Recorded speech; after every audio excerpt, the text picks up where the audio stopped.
Hello hi ನಮಸ್ಕಾರ, welcome back to my YouTube channel. ನಾನು ನಿಮ್ಮ Srilatha Rajeev, makeup artist and makeup educator. First ನಾನು ನಿಮಗೆ ಎಲ್ಲರಿಗೂ ಥ್ಯಾಂಕ್ಸ್ ಹೇಳೋದಕ್ಕೆ ಇಷ್ಟಪಡ್ತೀನಿ. ಯಾಕೆ ಅಂದರೆ ನಾನು 2 ಮಂತ್ಸ್ ಬ್ಯಾಕ್ ಅಷ್ಟೇ ನಾನು ಯೂಟ್ಯೂಬ್ ಚಾನಲ್ ಓಪನ್ ಮಾಡಿದ್ದು. ಏನೋ ಒಂದು ಇನ್ಸ್ಪಿರೇಷನ್ ಆಗಿ ನಾನು ಚಾನಲ್ ಓಪನ್ ಮಾಡಿಬಿಟ್ಟೆ. ಒಂದಾದಮೇಲೆ ಒಂದು ವೀಡಿಯೋಸ್ ಹಾಕ್ತಾ ಹೋದೆ. ನಿಮ್ಮ ರೆಸ್ಪಾನ್ಸ್ ಕೂಡ ನನಗೆ ಅಷ್ಟೇ ಚೆನ್ನಾಗಿ ಇತ್ತು. ಏನಾದರೂ ಡೌಟ್ ಇದ್ದರೆ ಕೇಳೋ ಅಂಥದ್ದಾಗಿರ್ಬೋದು, ಅಥವಾ ಕಮೆಂಟ್ ಮಾಡೋದಾಗಿರ್ಬೋದು, ಅಥವಾ ಲೈಕ್ ಕೊಡೋ ಅಂಥದ್ದಾಗಿರ್ಬೋದು, ತುಂಬ ಚೆನ್ನಾಗಿ ರೆಸ್ಪಾನ್ಸ್ ಮಾಡ್ತಾ ಇದ್ದೀರಾ.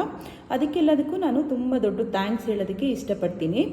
ಇನ್ನು ಹೊಸದಾಗಿ ಯಾರು ನನ್ನ ಚಾನಲ್ ನೋಡ್ತಾ ಇದ್ದೀರಾ ಅಥವಾ ಈ ವಿಡಿಯೋ ನೋಡ್ತಾ ಇದ್ದೀರಾ, ಅವ್ರಿಗೆಲ್ಲ ಸಪೋರ್ಟ್ ಮಾಡಿ ಸಬ್ಸ್ಕ್ರೈಬ್ ಮಾಡ್ಕೊಳ್ಳಿ ಅಂತ ಹೇಳೋದಕ್ಕೆ ಇಷ್ಟಪಡ್ತೀನಿ. ನನ್ನ ಇವತ್ತಿನ ಟಾಪಿಕ್ ಬಂದು ಗ್ರೇ ಹೇರ್ನ ಅಂದರೆ ಬಿಳಿ ಕೂದಲನ್ನ ಹೇಗೆ ನಾವು ಕಲರಿಂಗ್ ಮಾಡ್ಕೋಬೋದು ಮನೇಲೆ ಅನ್ನೋದನ್ನು ತೋರಿಸ್ಕೊಡ್ತೀನಿ.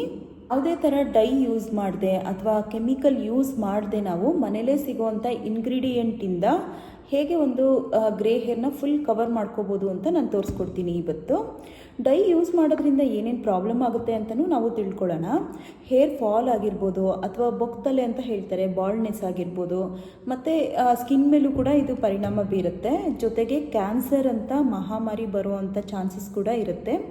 ದಯವಿಟ್ಟು ಕೆಮಿಕಲ್ ಇರೋವಂಥ ಡೈನ ದಯವಿಟ್ಟು ಯೂಸ್ ಮಾಡೋಕ್ಕೆ ಹೋಗಬೇಡಿ. ಇನ್ನು ಒಂದು ಜನ್ರೇಷನಲ್ಲಿ ಗ್ರೇ ಹೇರ್ ಅನ್ನೋದು ತುಂಬಾ ಕಾಮನ್ ಆಗಿಬಿಟ್ಟಿದೆ. ನಾವು ತಗೊಳ್ಳೋವಂಥ ಫುಡ್ ಆಗಿರ್ಬೋದು, ಅಥವಾ ಶಾಂಪೂಸ್ ಯೂಸ್ ಮಾಡ್ತೀವಿ ತುಂಬ, ಅದರಿಂದ ಬಂದಿರ್ಬೋದು, ಅಥವಾ ಹೆರಿಡಿಟಿ ಕೂಡ ಇರ್ಬೋದು, ಬೇಗನೆ ಗ್ರೇ ಹೇರ್ ಬಂದ್ಬಿಡುತ್ತೆ. ಅವರೆಲ್ಲ ಹೋಗಿ ಕೆಮಿಕಲ್ ಇರೋವಂಥ ಡೈ ಹಾಕಿಬಿಟ್ರೆ ತುಂಬಾ ಹೇರ್ ಫಾಲ್ ಆಗುತ್ತೆ. ಇದ್ರ ಬಗ್ಗೆ ಒಂದು ವಿಡಿಯೋ ಮಾಡಿ ಅಂತ ನನಗೆ ಯಾರೋ ಹೇಳಿದರು. ನಾನು ಅದಕ್ಕೋಸ್ಕರನೇ ನಾನು ಈ ವಿಡಿಯೋ ಮಾಡ್ತಿರೋದು.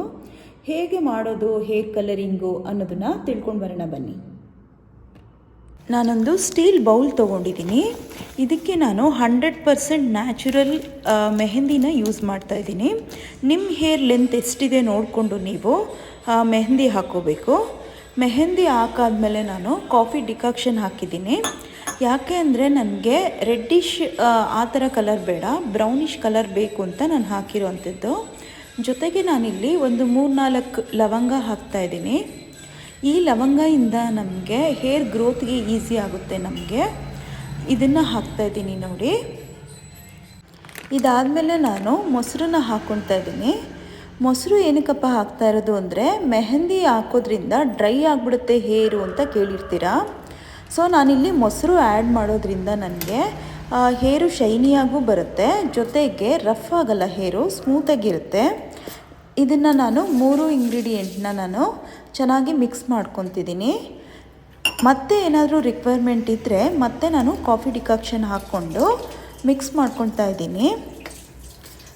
ಮಿಕ್ಸ್ ಮಾಡಿದ್ದಾದಮೇಲೆ 2 ಅವರು ನಾವು ಹಾಗೆ ಇಟ್ಬಿಡಬೇಕು. ನನಗೂ ಗ್ರೇ ಹೇರ್ ಪ್ರಾಬ್ಲಮ್ ಇರೋದ್ರಿಂದ ನಾನು ಇದೇ ಥರನೇ ಮೆಹಂದಿ ಅಪ್ಲಿಕೇಶನ್ ಮಾಡ್ಕೊಳ್ಳೋದು.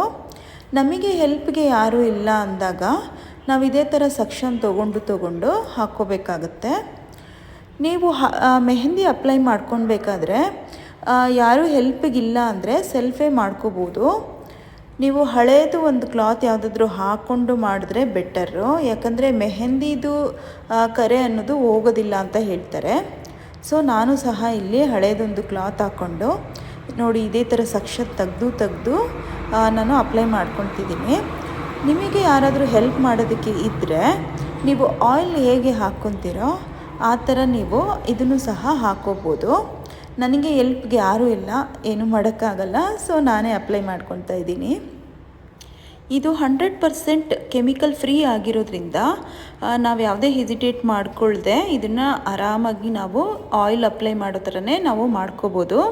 ಹೇರ್ ಫಾಲ್ ಆಗೋದು ಆ ಥರ ಎಲ್ಲ ಏನಾಗಲ್ಲ ಇದು. ಯಾಕಂದರೆ ಡೈ ಯೂಸ್ ಮಾಡೋದ್ರಿಂದ ಹೇರ್ ಫಾಲ್ ಆಗೋದು ತುಂಬಾ ಕಾಮನ್ನು. ನೀವು ಬೇಕಾದರೆ ಅಬ್ಸರ್ವ್ ಮಾಡಿ, ನೀವು ಮೆಹಂದಿ ಹಾಕ್ಕೊಳ್ಳೋರಿಗೆ ಹೇರ್ ಪ್ರಾಬ್ಲಮ್ ಅಷ್ಟು ಇರೋದಿಲ್ಲ. ಯಾಕಂದರೆ ಮೆಹಂದಿ ತಂಪಂತ ಹೇಳ್ತಾರೆ ಅಲ್ವಾ, ಆದ್ದರಿಂದ ಮೊಸರು ಮೆಹಂದಿ 2 ಸೇರಿ ಹಾಕ್ಕೊಂಡ್ರೆ ತುಂಬ ಒಳ್ಳೆಯದಾಗಿರುತ್ತೆ, ನ್ಯಾಚುರಲ್ ಆಗಿರುತ್ತೆ ಇದು. ಆಲ್ಮೋಸ್ಟ್ ಮೆಹಂದಿ ಅಪ್ಲಿಕೇಶನ್ನು ಮುಗಿತಾ ಬಂತು. ಬ್ಯಾಕ್ ಸೈಡು ಅಷ್ಟೇ ನಾನು ಒಂದು ಬನ್ ಹಾಕ್ಕೊಂಡ್ಬಿಟ್ಟು ರಿಬ್ಬನ್ ಹಾಕ್ಕೊಳ್ತಾ ಇದ್ದೀನಿ. ಇಲ್ಲಿ ಒಂದು 2 ಅವರ್ಸ್ ಬಿಟ್ಟು ನಾವು ಸ್ನಾನ ಮಾಡಿದ್ರೆ ಸಾಕಾಗುತ್ತೆ. ಫುಲ್ ಇಡೀ ಹೇರು ನಮಗೆ ಕಂಪ್ಲೀಟಾಗಿ ಕಲರಿಂಗ್ ಆಗಿರುತ್ತೆ. ನೋಡಿದ್ರಲ್ಲ ಗ್ರೇ ಹೇರ್ನ ಹೇಗೆ ಕಂಪ್ಲೀಟಾಗಿ ಕಲರಿಂಗ್ ನಾವು ಮನೆಯಲ್ಲೇ ಮಾಡ್ಕೋಬೋದು ಸಿಂಪಲ್ ಇಂಗ್ರೀಡಿಯೆಂಟ್ಸ್ ಯೂಸ್ ಮಾಡಿಕೊಂಡು ಅಂತ. ಈ ವಿಡಿಯೋ ನಿಮಗೆಲ್ಲ ಇಷ್ಟ ಆಗಿದ್ದರೆ ದಯವಿಟ್ಟು ಲೈಕ್ ಮಾಡಿ, ಕಮೆಂಟ್ ಮಾಡಿ. ಇದೇ ಥರ ತುಂಬ ವೀಡಿಯೋಸ್ಗಳಿಗೋಸ್ಕರ ನನ್ನ ಪೇಜ್ ಫಾಲೋ ಮಾಡೋದನ್ನು ದಯವಿಟ್ಟು ಮರಿಬೇಡಿ. Thank you so much.